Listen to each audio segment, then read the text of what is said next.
Hey, it's Pierre. I'm doing a review today of the Head Cyano 120. This is one of Head's rackets for 2015, 2016. This is one of their teardrop rackets. They have a couple different frames with the more conventional head shape, like the Xenon 135 and the Xenon Slim Body 135, which is similar, but there's still a conventional shape. And they have 3 rackets in this teardrop style. And I've tried this 120, and I've played with it for a few matches now.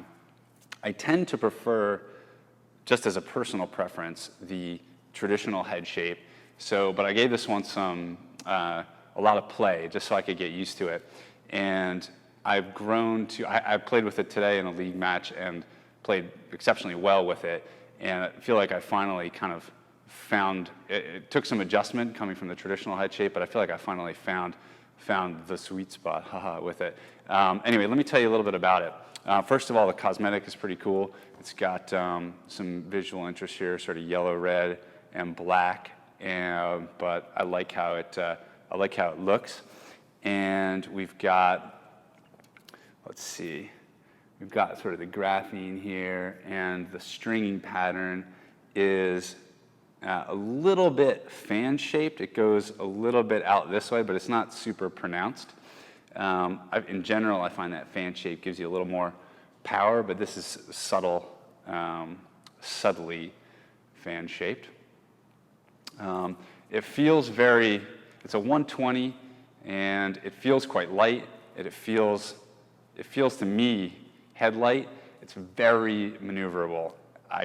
And what's funny with this racket is sort of instinctively, I almost find myself holding it much further down the handle for some reason. Because it's light, I can kind of move it really easily. And the sweet spot on this, I feel like it's really big. And because of that, I feel like I can hit it almost anywhere. As long as I get a good whack on it, it's going to get a lot of pop. It felt like a ton of power. And a lot of that was the sweet spot, and a lot of that was just the ability to kind of just crank it from a lot of different positions.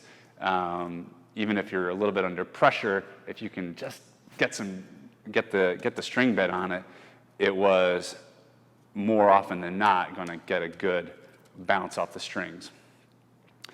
The part that I had the most trouble with, and that I finally figured out today, I guess, got the hang of it finally, was the touch.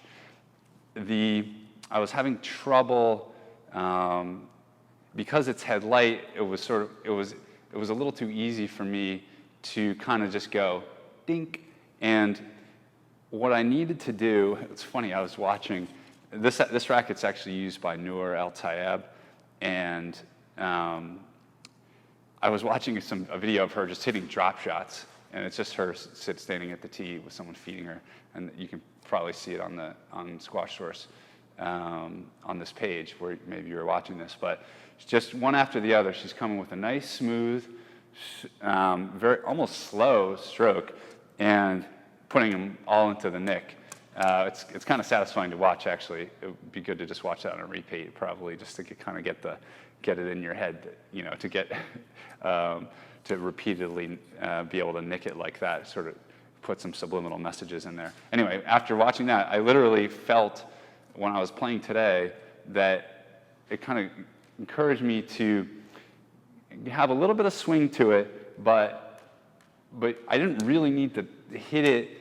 You don't really need to spin it in so hard, a ton. You can really almost just let it just contact the strings, and the power, because it's popping off pretty well, it was enough to get it to the front wall and have it die. It just took a little bit of adjustment for me to find that. Part of it's, like I said, because I'm used to sort of the traditional head shape rackets. But in the end, I played a guy today. I ended up losing in 5, but it's a guy who usually really kicks my butt. So I was feeling good, and feeling both the combination of of power, which was sort of immediate, and control, which was developed over time. So anyway, this is the head. They call this the head Graphene XT Cyano 120.